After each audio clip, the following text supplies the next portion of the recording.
Loyalty did not lose its value, it lost its function. For much of modern economic history, loyalty was not an emotional trait or a cultural expectation.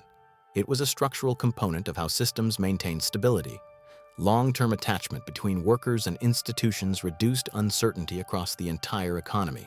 Predictable tenure allowed organizations to plan, invest, and scale without constantly recalibrating around turnover. Loyalty functioned as infrastructure. When individuals remained attached to institutions over long periods, volatility was dampened. Skills accumulated in place. Knowledge stayed internal. Coordination costs declined. Systems benefited from continuity without needing to rebuild relationships or retrain participants constantly. This was not framed as generosity. It was framed as efficiency. Tenure allowed organizations to amortize risk. The longer someone stayed, the lower the marginal cost of keeping them. Training investments paid off over time. Institutional knowledge reduced errors. Loyalty created reliability, and reliability stabilized output. That stability mattered beyond individual firms. Households planned around the assumption that employment would persist. Income continuity supported long-term commitments. Mortgages, education decisions, family formation, and consumption patterns relied on predictable attachment between labor and institutions. Loyalty reduced behavioral volatility across society. Economic systems benefited from that predictability. When workers expected to remain in place, they delayed consumption less erratically. They tolerated temporary downturns. They accepted gradual advancement.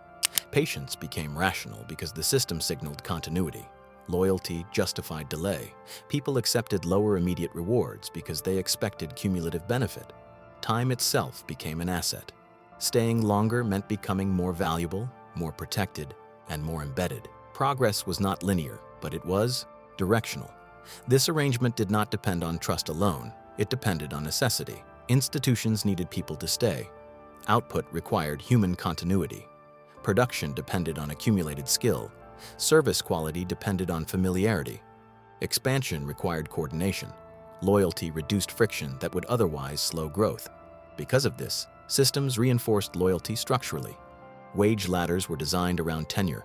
Benefits improved with time. Retirement systems assumed decades of uninterrupted contribution.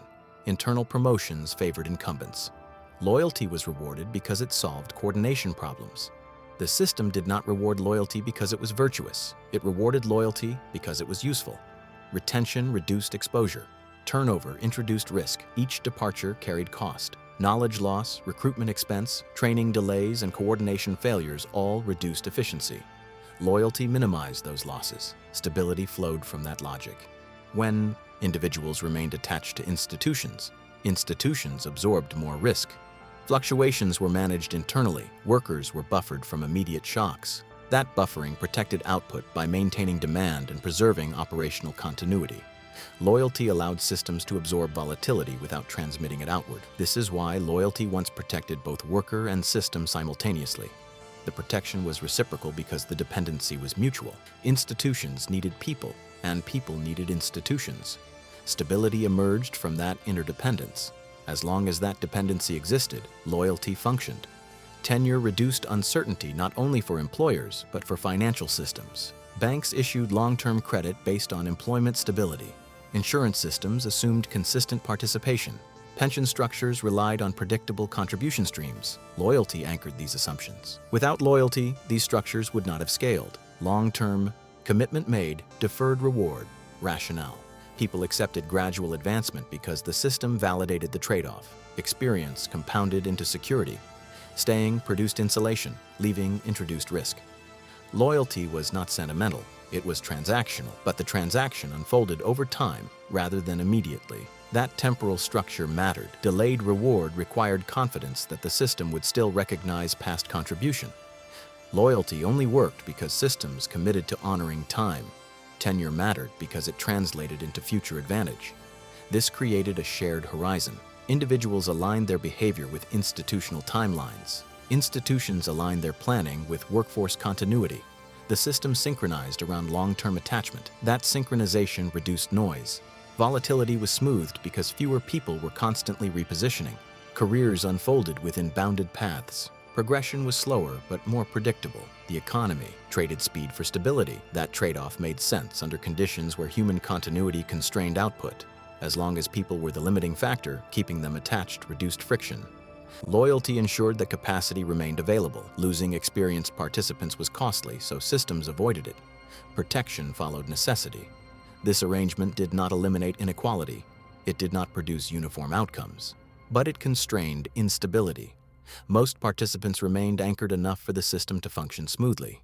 Loyalty was embedded so deeply that it became invisible. It did not need explanation because it was assumed.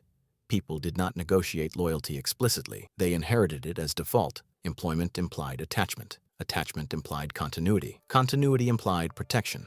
Removing loyalty from this structure would have been destabilizing, not because it would have felt unfair, but because it would have disrupted coordination. Systems built on long-term assumptions cannot tolerate constant churn. That is why loyalty persisted for so long.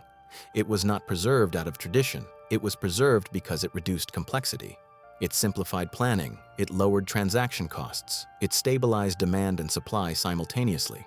Loyalty functioned because systems needed it to function. Once that need disappeared, the logic supporting loyalty dissolved. This is the critical point. Loyalty did not operate independently of system requirements. It existed as long as it solved a problem. When the problem changed, loyalty stopped being useful. The system did not reassess loyalty morally. It reassessed dependency structurally. As long as output depended on stable human attachment, loyalty remained load-bearing. It justified delayed reward. It anchored planning. It reduced volatility.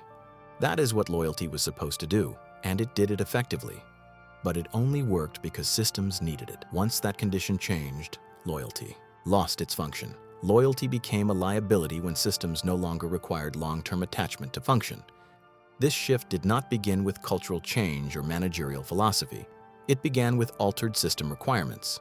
As production, coordination, and scale became less dependent on continuous human presence, the structural value of retention declined. Loyalty had once reduced uncertainty. It smoothed planning horizons. It allowed institutions to internalize volatility rather than respond to it. When systems depended on people staying in place, loyalty functioned as insulation. That dependency eroded. As technology absorbed coordination and judgment, output no longer required stable human continuity. Tasks could be modularized, processes could be codified, performance could be measured independently of tenure. Once this occurred, retention stopped being protective. Retention became restrictive. Long-term attachment limited flexibility. It slowed reconfiguration. It increased exposure during downturns. Commitments that once stabilized output now constrained response. In environments where speed and adaptability determined survival, loyalty introduced drag. This was not a judgment about people, it was a calculation about systems. Tenure increased fixed costs. Benefits scaled with time. Institutional memory became expensive rather than advantageous. Systems that preserved long-term relationships carried obligations that competitors avoided. Over time, those obligations reduced competitiveness. The system responded predictably. Optionality outperformed commitment. Organizations that could reallocate labor quickly adapted faster to shifting demand. Firms that minimized long-term attachment reduced internal risk. When shocks occurred, they adjusted without destabilizing core operations. Systems that relied on loyalty absorbed volatility internally. Systems that avoided it displaced volatility outward. The latter proved more resilient. This was not cruelty. It was optimization. As markets accelerated, exposure became a weakness. Long-tenured workforces implied rigidity. Stability implied obligation. Obligation implied vulnerability. Systems that reduced attachment reduced downside. Loyalty had once distributed risk across time. It now concentrated risk internally. That concentration was no longer tolerable. As a result, retention stopped being a goal. It became a metric to manage downward. Turnover was no longer a failure signal. It became an efficiency indicator. Exit reduced long-term liability. Replacement was cheaper than retention. Training could be standardized. Roles could be simplified. Experience no longer needed to accumulate. The system learned that continuity was not required for output. Once that lesson was learned, loyalty lost its structural purpose. Markets reinforced this transition. Valuation frameworks prioritized efficiency over continuity. Margins mattered more than tenure. Scalability mattered more than retention. Labor-light models outperformed labor-stable ones. Systems that carried fewer obligations were rewarded with higher multiples. Loyalty did not appear on balance sheets. Exposure did. As a result, loyalty was no longer legible as value. It became invisible to the metrics that govern decision-making. What cannot be measured as performance is treated as cost. What is treated as cost is reduced. This logic propagated without coordination. Firms did not collectively decide to weaken loyalty. They responded individually to incentives that favored insulation. Each adjustment was rational. Each reduction was incremental. Over time, the cumulative effect was structural. Retention policies softened, contracts shortened, career ladders flattened, promotion timelines elongated, raises decoupled from tenure, benefits detached from continuity. Loyalty remained rhetorically praised. It stopped being rewarded materially. This separation mattered. When systems praise behaviors, they no longer compensate those behaviors' decay. Not because people abandon them ideologically, but because they cease to produce outcomes. Tenure stopped compounding. In previous structures, time converted into leverage. Experience reduced replaceability. Staying created insulation. Exit imposed cost on the institution. That relationship inverted. Experience became portable rather than positional. Skills transferred across systems. Knowledge no longer embedded itself uniquely. Replacement costs fell. Exit became cheap. Once exit became cheap, commitment lost leverage. Staying no longer imposed friction on the system. Leaving imposed little penalty. Loyalty no longer constrained organizational behavior. Without constraint, it ceased to function as infrastructure. Stability, ownership, and loyalty were removed together because they were interdependent. Loyalty justified delayed reward. Ownership justified long-term alignment. Stability justified patience. Once systems stopped offering ownership and stability through work, loyalty lost its reinforcing mechanisms. Without ownership, staying did not compound. Without stability, patience did not pay. Without compounding, loyalty became irrational. Systems did not remove loyalty directly. They removed the conditions under which loyalty produced return. This distinction is critical. No one needed to oppose loyalty. They only needed to stop rewarding it. As stability detached from work, long-term attachment stopped protecting participants. Tenure increased exposure rather than reducing it. Staying meant absorbing more risk while receiving fewer guarantees.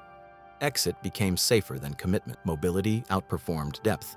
Systems began optimizing for replaceability. Replaceable components are easier to manage. They reduce bargaining asymmetry. They simplify forecasting. They prevent dependency. Institutions that depend on specific individuals are fragile. Institutions that can substitute freely are resilient. Loyalty increased dependency.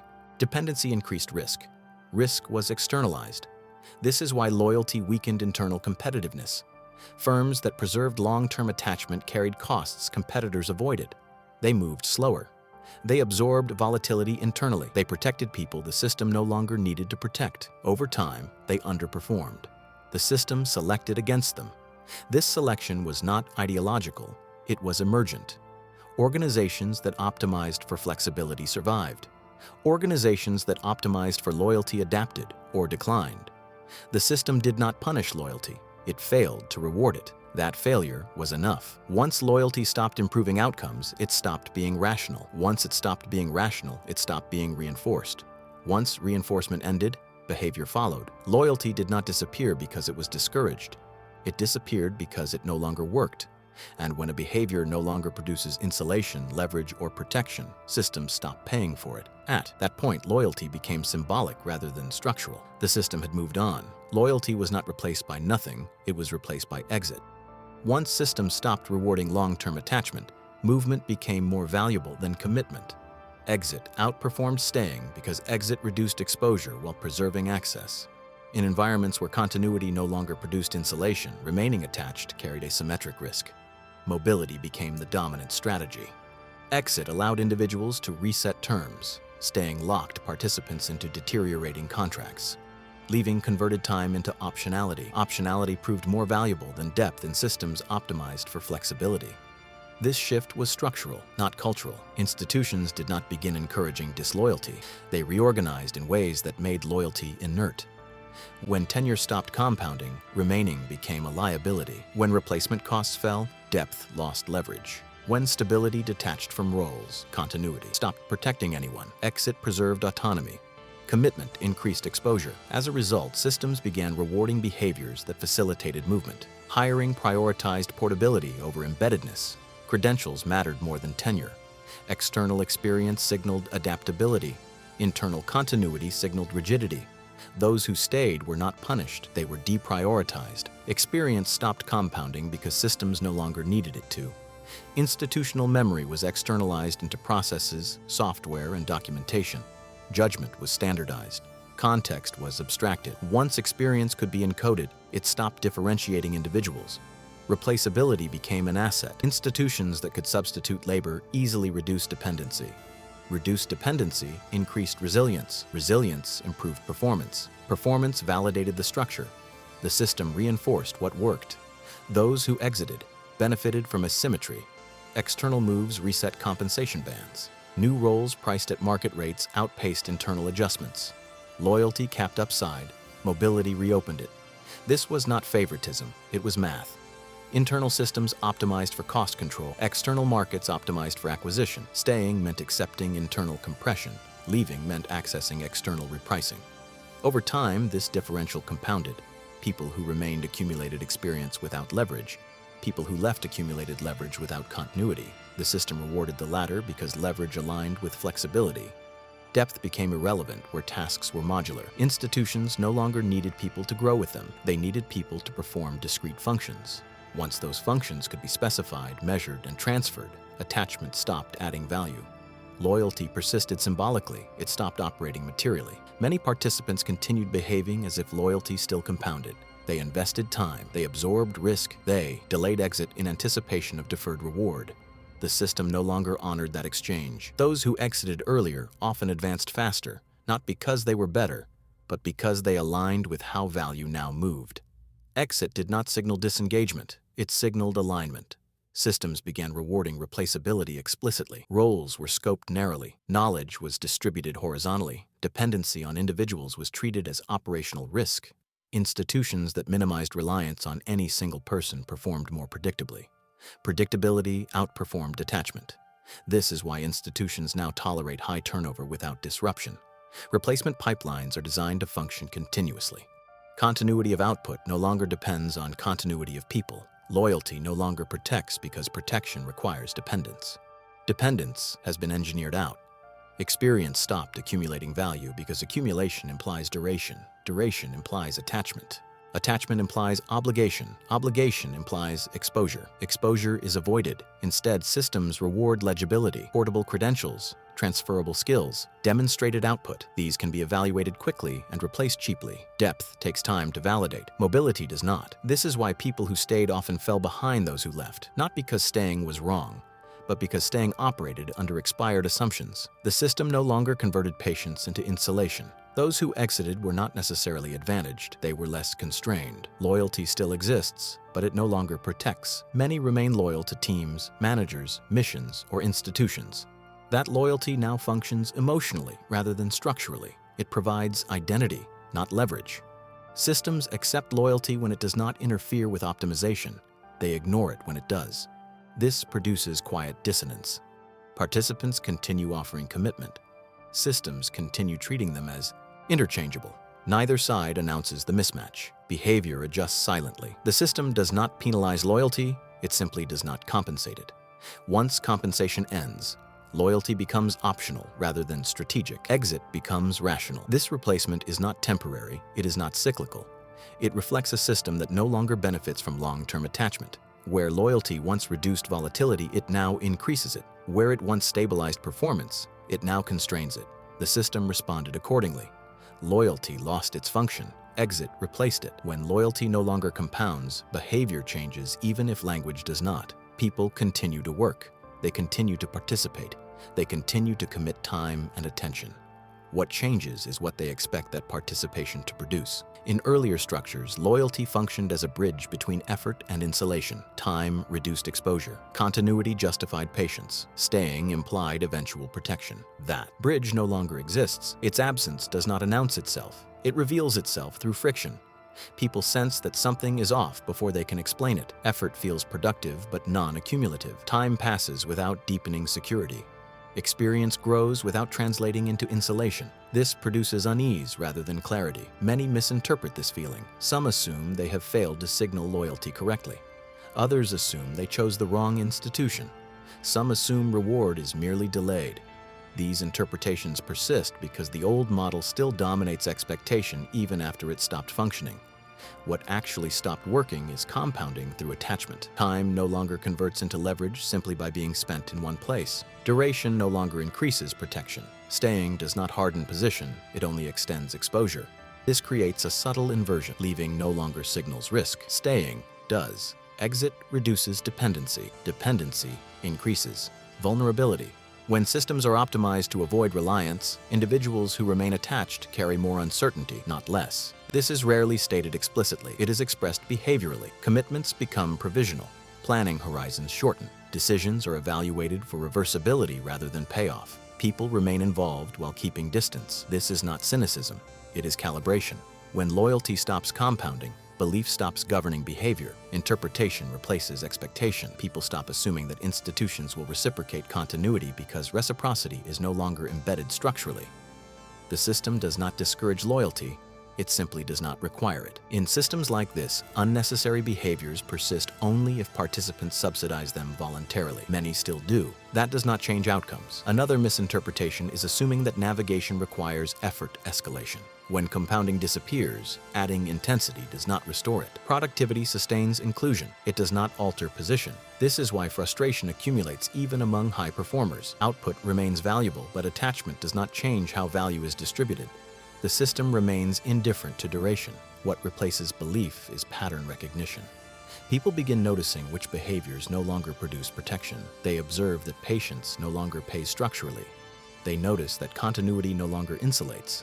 They recognize that loyalty persists emotionally while leverage migrates elsewhere. This recognition alters posture. Identity detaches from institutions that no longer provide continuity. Roles are treated as temporary containers rather than defining anchors. Stability is no longer assumed to flow from participation. This does not eliminate effort, it reframes it. Effort becomes maintenance rather than progression. Participation preserves access rather than promising outcome. Work sustains involvement, not insulation. Some expect this realization to produce disengagement. It does not. It produces detachment. Detachment is quieter than resistance. It allows systems to continue functioning without confrontation. People comply without believing. They participate without expecting reciprocity. This is why the system remains stable. Navigation in structures like this becomes cognitive rather than behavioral. Understanding replaces hope. Misinterpreting loyalty as strategic produces confusion. Recognizing it as symbolic reduces friction. This does not improve the system. It reduces misalignment inside it. Certain expectations reliably fail in environments where loyalty no longer compounds, waiting for tenure to harden position, assuming patience produces insulation, treating continuity as leverage, expecting institutions to absorb risk they no longer carry. These expectations belong to a different architecture. Other observations become clearer. Stability accumulates where leverage compounds, not where time persists. Participation maintains access, not protection. Loyalty continues to exist, but it operates outside the system's optimization logic. None of this represents decline or progress. It represents completion. Once systems learn they can function without certain guarantees, they do not reintroduce them. Dependencies optimized away do not return through belief or endurance. Efficiency does not reverse itself. Loyalty will not be reattached. Understanding that fact does not restore the function loyalty once served. It removes the confusion created by expecting outcomes the structure no longer delivers. In systems like this, clarity matters more than belief.